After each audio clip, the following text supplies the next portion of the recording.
साल 2002 में हुए दंगों में 1267 लोगों ने अपनी जान गंवा दी। हालांकि ये सरकारी आंकड़े हैं, गैर सरकारी आंकड़े कहते हैं कि इन दंगों में 2000 से भी अधिक लोगों ने अपनी जान गंवाई थी। ये ऐसे दंगे थे कि जिनमें कोई एक जिला प्रभावित नहीं था, बल्कि हर जिले में निर्दोष लोगों को जिंदा जलाया गया। महीनों तक दंगे चलते रहे। आरोप लगा कि ये सब सरकार, आरएसएस, बजरंग दल और विश्व हिंदू परिषद और पुलिस की मिलीभगत से हुआ। मोदी पर पहला आरोप लगा कि गोधरा कांड के बाद गोधरा से मृतकों के शवों को जानबूझकर अहमदाबाद लाया गया, जिससे कि जानबूझकर दंगे भड़के और राजनीतिक लाभ मिले, और यह फैसला किसी और का नहीं बल्कि मोदी का था। दूसरा आरोप यह लगा कि जिस शाम गोधरा कांड हुआ उसी शाम मोदी ने एक मीटिंग ली और अधिकारियों को आदेश दिया कि हिंदुओं के प्रतिशोध के बीच में ना आए।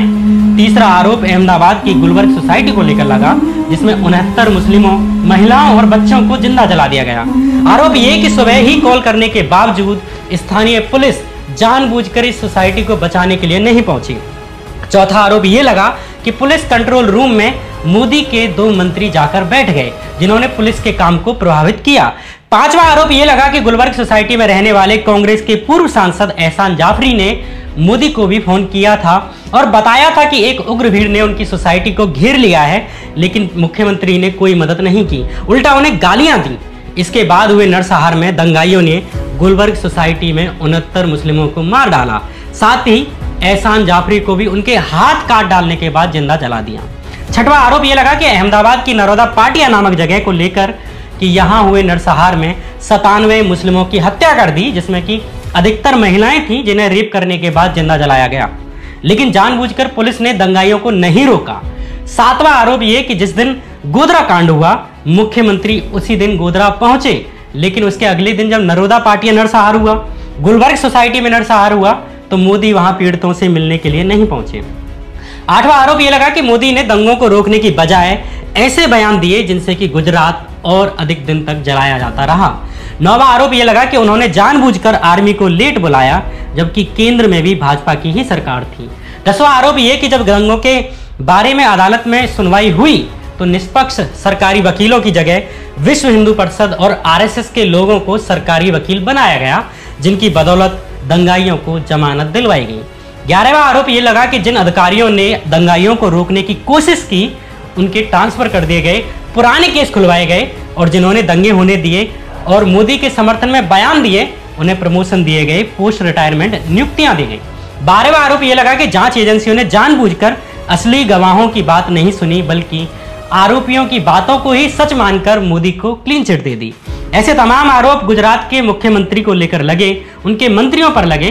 इसलिए देश की सुप्रीम अदालत और न्यायाधीशों का पूर्ण सम्मान करते हुए, जांच प्रक्रियाओं में अथाह श्रद्धा समर्पित करते हुए, आज के इस एपिसोड में हम बात करेंगे एसआईटी की उस जांच प्रक्रिया की जिसमें कहा गया कि मोदी के खिलाफ सबूत नहीं मिलते। क्या वाकई में कोई सबूत नहीं थे या जानबूझकर सबूतों को कूड़े में फेंक दिया गया? आज की इस पड़ताल में हम मोदी पर लगे इन तमाम आरोपों, उनकी जांच और जांच के बाद हुए परिणामों की बात करेंगे कि कैसे मोदी के खिलाफ उपलब्ध तमाम सबूतों के बाद भी वे जांच प्रक्रियाओं में सफेद होकर निकले। नमस्कार, मैं श्याम मीरा सिंह। राजनीति में स्मरण शक्ति का बड़ा खेल है, क्योंकि यहाँ पर एक घटना खत्म नहीं होती कि दूसरी घटना आ जाती है, दूसरी के बाद तीसरी, तीसरी के बाद चौथी और चौथी के बाद 5वीं घटना आ जाती है। जनता पिछली घटना को भूल जाती है और नई घटना में उलझ जाती है। इतने में कल का अपराधी आज का साधु बन जाता है और कल का कीटाणु वक्त बदलने के साथ खुद ही डिटॉल साबुन बन जाता है। इसलिए चीजों का याद रखा जाना जरूरी है, उनका डॉक्यूमेंटेशन जरूरी है। इसलिए मिलान कुंदेरा ने लिखा कि सत्ता के खिलाफ व्यक्ति का संघर्ष दरअसल भूलने के खिलाफ याददाश्त का संघर्ष है, और जब पूरा तंत्र ही आपकी याददाश्त पर झूठ से सनी चमकदार चादर चढ़ाने में लग जाए तो याददाश्त को बनाए रखने का संघर्ष और अधिक बढ़ जाता है। गुजरात दंगों के 20 साल बाद आज भी उन 2000 से अधिक गुजराती पीड़ित न्याय का इंतजार कर रहे हैं, जिन्हें इन दंगों में मार दिया गया। गुजरात दंगों के बाद जो सबसे अधिक शर्मनाक बात हुई वो न्यायिक प्रक्रिया का पूरी तरह ढह जाना था। जिस सरकार का काम लोगों को सुरक्षा देना था, न्याय देना था, वो सरकार ही अपराधियों और हत्या के आरोपियों को बचाने में लग गई। सरकार ने ऐसे सरकारी वकील नियुक्त किए जो पीड़ित को न्याय दिलाने की बजाय अपराधियों को बचाने में लग गए। गुजरात के 2002 दंगों की जांच के लिए राज्य ने अपने पसंदीदा नानावती आयोग का गठन किया। इस आयोग के गठन की शुरुआत से ही आरोप लगे कि नरेंद्र मोदी ने अपने चहेतों को अपनी ही जांच के लिए चुना है। इसलिए साल 2003 में ह्यूमन राइट कमीशन की याचिका पर संज्ञान लेते हुए सुप्रीम कोर्ट ने सीनियर लॉयर हरीश साल्वे को एमिकस क्यूरी नियुक्त किया, जिनका जिम्मा था कि ये आयोग की जांच पर नजर रखेंगे। एमिकस क्यूरी का हिंदी अर्थ होता है न्याय मित्र या फ्रेंड ऑफ कोर्ट। इसका काम किसी का पक्ष लेना नहीं होता, ये न्यायालय की मदद के लिए होता है और केस के पहलुओं और जांच आदि के लिए परामर्श आदि का इसका काम होता है। हालांकि व्यक्तिगत रूप से एमिकस क्यूरी के अपने राजनीतिक झुकाव हो सकते हैं, जिससे वो किसी एक का पक्ष ले और उसे लाभ पहुंचाए। इस केस में हरीश साल्वे को एमिकस क्यूरी नियुक्त किया गया। ये वही हरीश साल्वे हैं जिन्हें भाजपा की अटल बिहारी वाजपेयी सरकार ने साल 1998 में सॉलिसिटर जनरल ऑफ इंडिया बनाया था।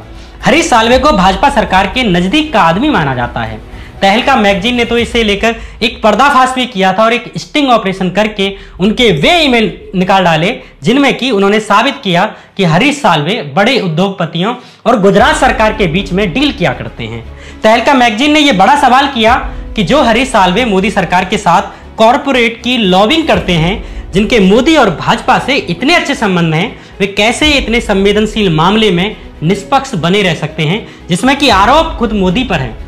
गुजरात दंगों के पीड़ितों को न्याय देने के लिए कोर्ट में लड़ाई लड़ रही तीस्ता तलवाड़ के संगठन citizens for justice and peace ने भी एमिकस क्यूरी के रूप में साल्वे के रोल पर सवाल उठाए। सीजेपी ने आरोप लगाया कि जांच के दौरान जो गड़बड़ियां की गईं, उन पर पीड़ित लाख शिकायत कर लें, लेकिन हरीश साल्वे उन्हें सुनते ही नहीं। एक ऐसे आदमी को सुप्रीम कोर्ट ने अपना एमिकस क्यूरी बना दिया, जिसका काम जांच पर सिर्फ नजर रखना ही नहीं था, बल्कि उस जांच के लिए बनी एसआईटी की टीम में सदस्य कौन कौन से होंगे इसका भी चुनाव करना था। उस महत्वपूर्ण पद पर गुजरात सरकार के लिए लॉबिंग करने वाले हरीश साल्वे को न्याय मित्र बना दिया गया, जिस केस में पहले से ही पीड़ितों को न्याय की उम्मीदों की हत्या की जा रही थी, बल्कि दंगों के सैकड़ों आरोपियों को छोड़ा जा रहा था।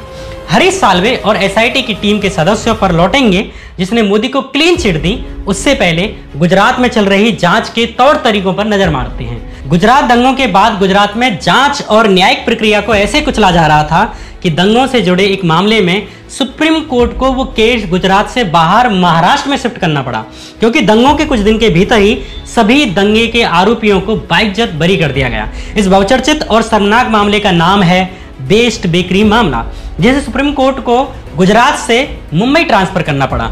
दरअसल बेस्ट बेकरी एक दुकान का नाम था। दंगों के दौरान शरण के लिए छुपे 14 लोगों को इस दुकान के अंदर जिंदा जला दिया गया। मरने वालों में 11 मुसलमानों के अलावा 3 हिंदू भी शामिल थे, जो उस दुकान में काम करते थे। दंगों के बाद बेस्ट बेकरी मामला कोर्ट में पहुंचा। करीब 70 से अधिक गवाहों ने बयान भी दिए।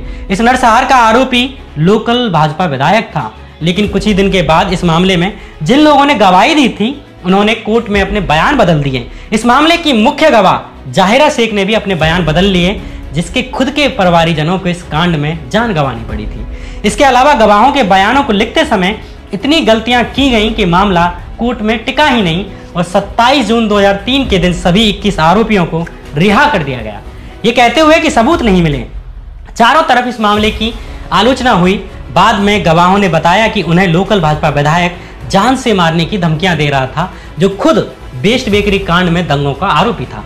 एक दिन मुख्य गवाह जाहिरा शेख ने मीडिया में आकर खुलासा किया कि लोकल बीजेपी विधायक मधु श्रीवास्तव उसे हत्या करने की धमकी दे रहा था, इसलिए उसने कोर्ट में बयान बदल लिया। जाहिरा शेख ने कहा कि हमें हर रोज धमकाया जा रहा था, मुझे लगा कि हमें मार दिया जाएगा और कोई भी हमारा समर्थन करने के लिए आगे नहीं आएगा। मैं बिल्कुल अकेली पड़ गई। सोचिए, जिसके परिवारीजनों को जिंदा जला दिया गया, उसे ही इतना परेशान और डरा दिया गया कि उसे कोर्ट में बयान बदलकर कहना पड़ा कि उसने कुछ देखा ही नहीं। और अदालत ने भी बिना इसकी जांच किए ही दंगे के 21 आरोपियों को बाइज्जत रिहा कर दिया। ये फिल्म नहीं, बल्कि गुजरात की हकीकत है। ऐसे ही ना जाने कितने दंगाई सैकड़ों मासूमों की हत्या करने के बाद भी सलाखों के पीछे नहीं पहुंचे, बल्कि बहुत तो चुनाव दर चुनाव भी जीतते रहे। सुप्रीम कोर्ट ने भी गुजरात में न्यायिक प्रक्रिया की इस प्रकार धज्जियां उड़ाने पर नाराजगी जताई। उस समय वीएन खरे सुप्रीम कोर्ट के चीफ जस्टिस थे। जस्टिस वीएन खरे ने कहा कि उन्हें गुजरात सरकार में कोई भरोसा नहीं बचा। ये कहते हुए सुप्रीम कोर्ट ने बेस्ट बेकरी मामले को गुजरात से महाराष्ट्र ट्रांसफर कर दिया ताकि निष्पक्ष जांच हो। रिटायरमेंट के बाद सुप्रीम कोर्ट के पूर्व चीफ जस्टिस रहे वीएन खरे ने एक इंटरव्यू भी दिया, जिसमें उन्होंने ये कहा कि गुजरात दंगे स्पष्ट रूप से स्टेट स्पॉन्सर्ड जेनोसाइड थे, यानी राज्य प्रायोजित नरसंहार थे जिनके पीछे सरकार की पूरी मशीनरी थी। इसी इंटरव्यू में जस्टिस वीएन खरे ने कहा, उस वक्त मेरे पास बहुत सी याचिकाएं आई, करीब 400 मामले थे। मैंने इनकी एफआईआर को पढ़ा, मैं हैरान था कि किस ढंग से इन्वेस्टिगेशन की जा रही थी। इतनी बड़ी जांच के बाद भी कुछ नहीं मिल रहा था। मैंने एफआईआर पढ़ी और इस निर्णय पर पहुंचा कि ये सरकार द्वारा प्रायोजित किए गए नरसंहार थे, लेकिन किसी में बोलने की हिम्मत नहीं थी। हत्याओं के सभी आरोपितों को छोड़ा जा रहा था। इस इंटरव्यू में गुजरात दंगों को राज्य प्रायोजित नरसंहार कहते हुए सीजेआई वीएन खरे ने बेस्ट बेकरी कांड और गुलबर्ग सोसाइटी का उदाहरण दिया और बताया कि किस प्रकार जानबूझकर इन दोनों जगहों पर नरसंहार होने दिया गया, जिसमें कि आराम से लोगों को बचाया जा सकता था। पूर्व सीजेआई वीएन खरे ने इस इंटरव्यू में एक जगह यह भी कहा कि मैंने ओपन कोर्ट में कहा, अगर मैं स्थिति में होता तो नरसंहार और हत्या के आरोप में नरेंद्र मोदी के खिलाफ एफआईआर दर्ज करता। जस्टिस वीएन खरे पर दोबारा आने से पहले यहाँ एक चीज का जिक्र करना जरूरी है कि गुजरात दंगों में पीड़ितों द्वारा नरेंद्र मोदी पर तमाम आरोप लगाने के बावजूद गुजरात पुलिस ने उनके खिलाफ एक एफआईआर दर्ज नहीं की। आप जानकर हैरान होंगे कि आज भले ही कहा जा रहा है कि दंगों में उनका हाथ होने के सबूत नहीं मिलते, लेकिन सबूत तब मिलेंगे जब उन पर एफआईआर हो, उन्हें रिमांड पर लिया जाता, क्रॉस क्वेश्चन पूछे जाते, ट्रायल होता, लेकिन ऐसा कुछ भी नहीं किया गया। नानावती आयोग ने तो इतने साल तक जांच की, लेकिन एक बार भी मोदी को पूछताछ तक के लिए नहीं बुलाया और बिना सवाल किए ही क्लीन चिट दे दी।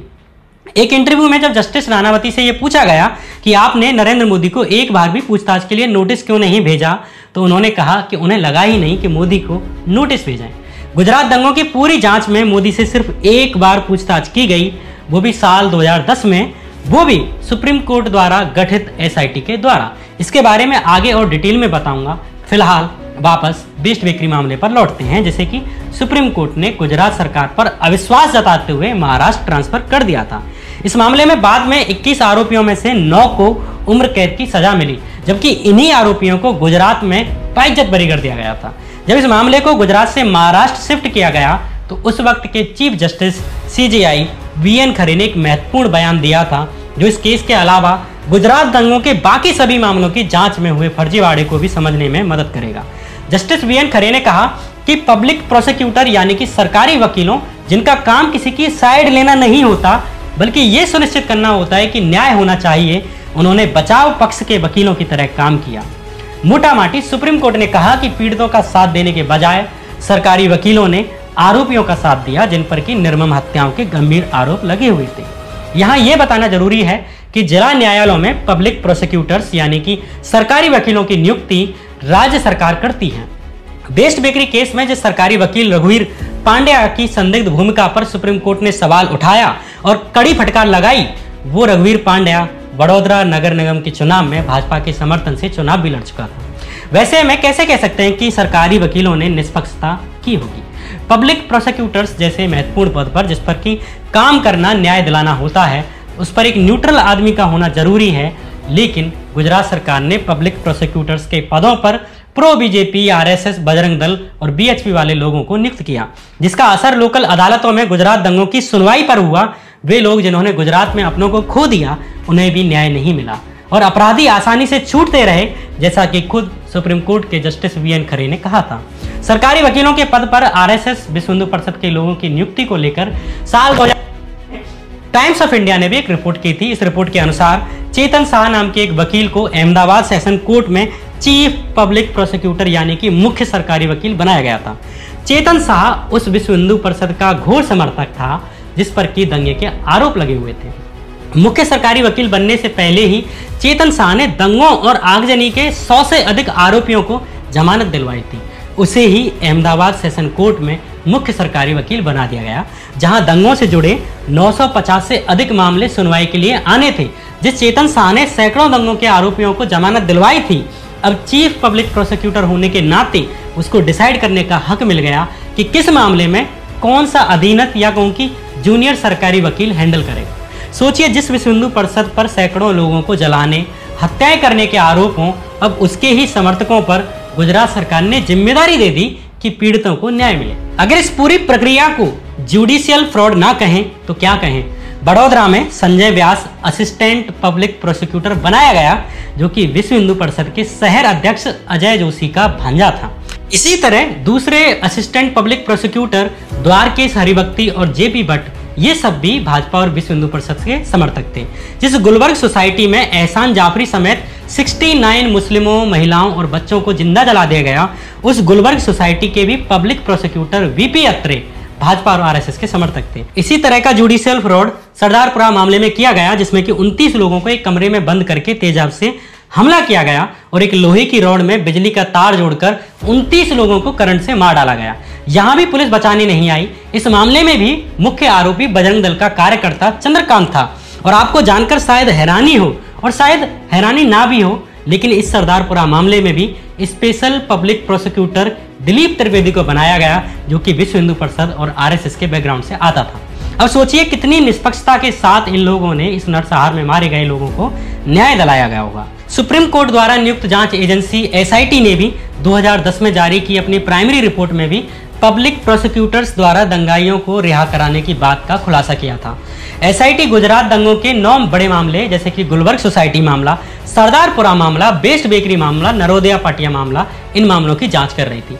एसआईटी ने बेस्ट बेकरी मामले का जिक्र करते हुए कहा कि रघुवीर पांड्या प्रो बीएचपी वकील को सरकार द्वारा पब्लिक प्रोसिक्यूटर बनाया गया, यानी उसे निष्पक्षता से विक्टिम्स को न्याय दिलाना था।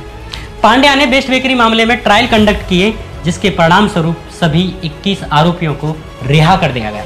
एसआईटी ने सुझाव दिया कि बार एसोसिएशन को पांड्या पर उचित कार्रवाई करनी चाहिए। हालांकि इस एसआईटी टीम के मेंबर्स पर भी सवाल उठते हैं, क्योंकि इसमें जांच करने वाले अधिकतर गुजरात राज्य के ही पुलिस अधिकारी थे।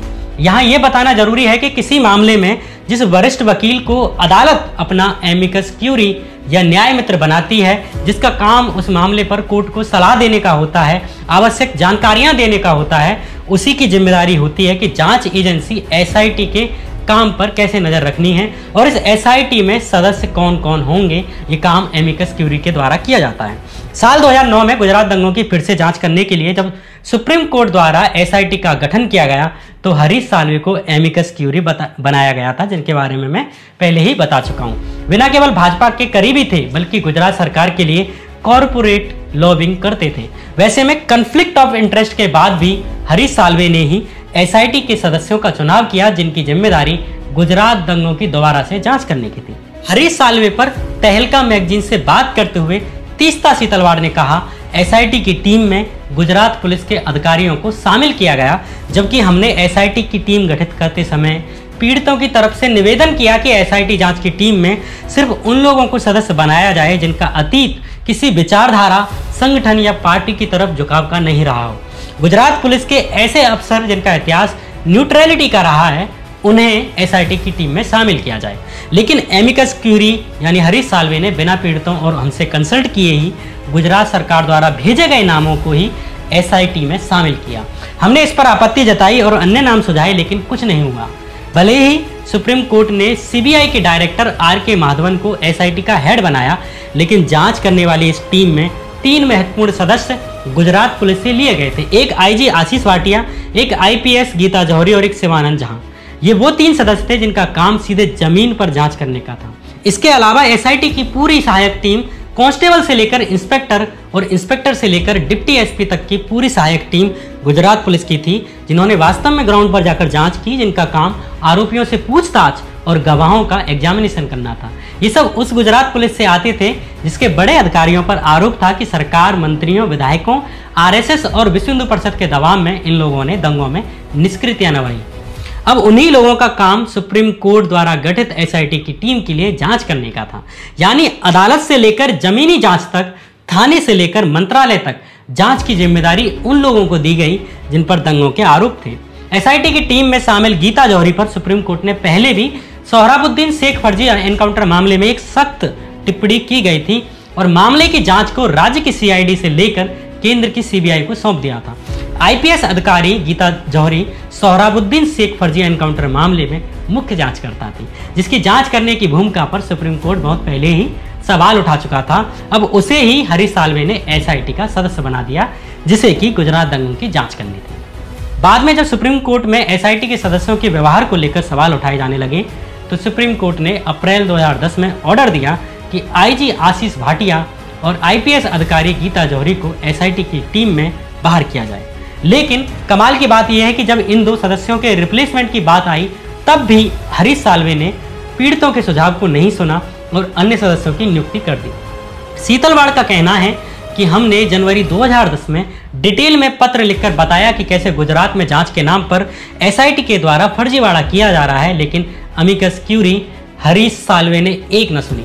हारकर 6 अप्रैल 2010 को सुप्रीम कोर्ट को कहना पड़ा कि वे हमारी बातें सुने और अंत में सुप्रीम कोर्ट को एक गुजरात के बाहर के पुलिस अधिकारी ए.के. मल्होत्रा को कहना पड़ा कि वे जांच में की जा रही गड़बड़ियों की जांच करें। सुप्रीम कोर्ट के सीनियर वकील प्रशांत भूषण ने भी एमिकस क्यूरी के रूप में हरीश साल्वे की भूमिका पर सवाल उठाए हैं। पहले भी कई मामलों में उन्होंने एमिकस क्यूरी रहते हुए निष्पक्षता नहीं निभाई थी।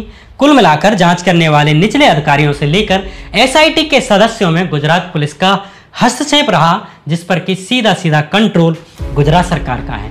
अपने आसपास के राज्यों पर नजर घुमाइए और सोचिए कि राज्य की पुलिस अपने मुख्यमंत्रियों, मंत्रियों और उसके समर्थकों के खिलाफ कितनी न्यायपूर्ण जांच कर सकती है। ऐसा ही गुजरात दंगों की जांच के मामले में हुआ। नानावती आयोग की तरह ही एसआईटी की जांच ने भी कह दिया कि मोदी के खिलाफ सबूत नहीं मिलते। बिना किसी एफआईआर के ही मोदी को क्लीन चिट दे दी गई। दंगों के असली अपराधियों को बचाने के लिए पुलिस चौकी से लेकर न्यायिक प्रक्रिया तक को हाथ में लिया गया। अपने ही हिसाब के सरकारी वकील चुने गए। दंगों के हजारों पीड़ित दंगों के बाद लिखी गई एफआईआर से लेकर अंत में आई जांच रिपोर्ट तक एक उस प्रक्रिया से गुजरे जिसे एक जुडिशियल फ्रॉड कहा जाए तो भी कम है, क्योंकि ये किसी की मानवीय संवेदनाओं की भी हत्या थी। न केवल लोगों की हत्याएं की गई बल्कि न्याय के न्यूनतम मूल्यों की भी हत्या की गई। सुप्रीम कोर्ट के चीफ जस्टिस वी.एन. खरे ने तो ये भी कहा था कि गुजरात में दंगों के आरोपियों और उन पर मुकदमा चलाने वाले अभियोजन पक्ष यानी कि सरकारी तंत्र में कोई अंतर ही नहीं बचा था। गुजरात दंगों की जांच के नाम पर नानावती आयोग ने, जिसे कि राज्य सरकार ने ही नियुक्त किया था, उसने अपनी पहली रिपोर्ट देने में ही 6 साल का लंबा वक्त लगा दिया। दूसरी रिपोर्ट साल 2014 में जाकर सौंपी। इस आयोग ने अपनी पहली रिपोर्ट 2008 में सौंपी थी। ये पहली रिपोर्ट भी गुजरात दंगों पर नहीं थी बल्कि गोधरा कांड पर थी। अपनी पहली रिपोर्ट में भी नानावती आयोग ने मोदी को क्लीन चिट दे दी थी, ये कहते हुए कि गोधरा कांड में मोदी के खिलाफ कोई सबूत नहीं मिलते। बाद में जब साल 2014 में मोदी प्रधानमंत्री बन गए तब जाकर अपनी दूसरी रिपोर्ट सौंपी और गुजरात दंगों के लिए मोदी को क्लीन चिट दी। इधर साल 2006 में ही एहसान जाफरी की पत्नी सामाजिक कार्यकर्ता तीस्ता सीतलवाड़ के साथ और उनके एनजीओ की मदद से कोर्ट पहुंची और मांग की कि गुजरात दंगों की जांच राज्य सरकार की मशीनरी की जगह सीबीआई से कराई जाए।